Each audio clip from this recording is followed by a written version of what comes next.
విశాఖలో భక్తి పారవస్యం నెలకొంది. శ్రీ వరాహ లక్ష్మీ నరసింహస్వామి వారి వార్షిక సింహాచలం గిరి ప్రదక్షిణకు సర్వం సిద్ధమైంది. లక్షలాది మంది భక్తులు పాల్గొనే ఈ మహా ఆధ్యాత్మిక వేడుక కోసం ఆలయ అధికారులు, పోలీసులు విస్తృత ఏర్పాట్లు పూర్తి చేశారు. ఏడాది దాదాపుగా 7 లక్షల మంది భక్తులు గిరి ప్రదక్షిణలో పాల్గొంటారంటూ కూడా అంచనా వేస్తున్నారు. భక్తులకు ఎలాంటి ఇబ్బందులు తలెత్తకుండా అన్ని సౌకర్యాలు కల్పించారు.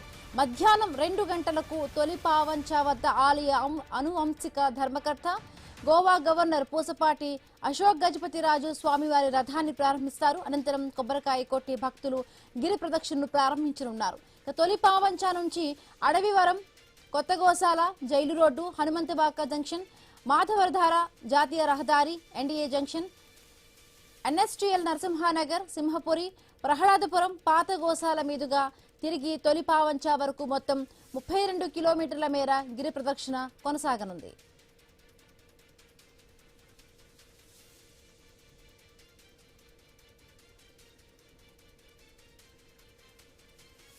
ప్రతి ఏడాది ఆషాఢ శుద్ధ పౌర్ణమి సందర్భంగా జరిగే ఈ పవిత్ర గిరి ప్రదక్షిణలో ఈసారి సుమారుగా 7 లక్షల మంది భక్తులు పాల్గొంటారంటూ కూడా అధికారులు అంచనా వేస్తున్నారు. ఇక భక్తుల కోసం ప్రతి కిలోమీటర్కు ఒక వైద్య శిబిరం, తాగునీటి సౌకర్యం, బయో టాయిలెట్లు ఏర్పాటు చేశారు. అలాగే స్వచ్ఛంద సంస్థల సహకారంతో అల్పాహారం, చలివేంద్రాలు ఏర్పాటు చేశారు.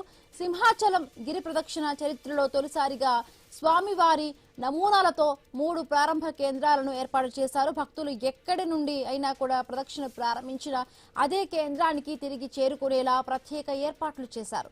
ఎలాంటి అవాంఛనీయ ఘటనలు జరగకుండా భారీ పోలీసు బందోబస్తు ఏర్పాటు చేశారు.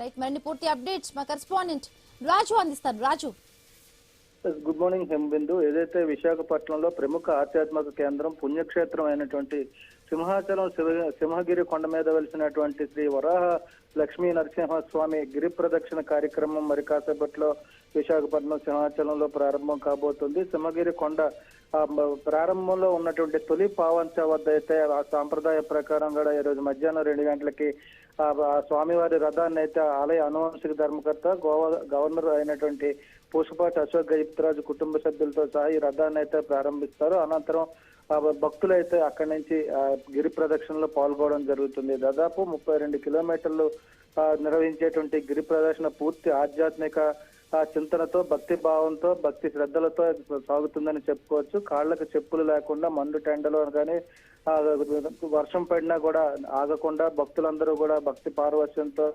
ప్రదక్షిణలో పాల్గొనడం జరుగుతుంది. ఏదైతే తొలి పావంచ దగ్గర నుంచి ఏర్పాటు చేసినటువంటి రహదారి ఏదైతే ఉందో అడవివరం, ఆరిలోవ, అదేవిధంగా హనుమంతవాగ జంక్షన్, మాధవధార, దాంతోపాటు సీతమ్మధార, ఎన్ఏడి కొత్త రోడ్డు మీదుగా నరసింహానగర్ రోడ్డు నుంచి తిరిగి పాత గోశాల వరకు చేరుకొని అక్కడి నుంచి తిరిగి తొలి పావంచ వరకు దాదాపు 32 కిలోమీటర్ల ఈ రోడ్డు మార్గం ఉంటుంది. రోడ్డు మార్గం అంతా కూడా భక్తులతో నిండిపోతుంది. లక్షల మంది భక్తులు అయితే ఇందులో పాల్గొనడంతో ఇదొక అద్భుతమైనటువంటి కార్యక్రమంగా చెప్పుకోవచ్చు. పూర్తిగా ఆ భక్తి భావంతో నిండి ఆధ్యాత్మిక చింతనతో పాటు హరినామ స్మరణ, గోవిందనామ స్మరణతో శ్రీ వరాహ లక్ష్మీనరసింహ స్వామి ఆ కీర్తనలతో రోడ్లన్నీ కూడా మారుమోగుతాయని చెప్పుకోవచ్చు.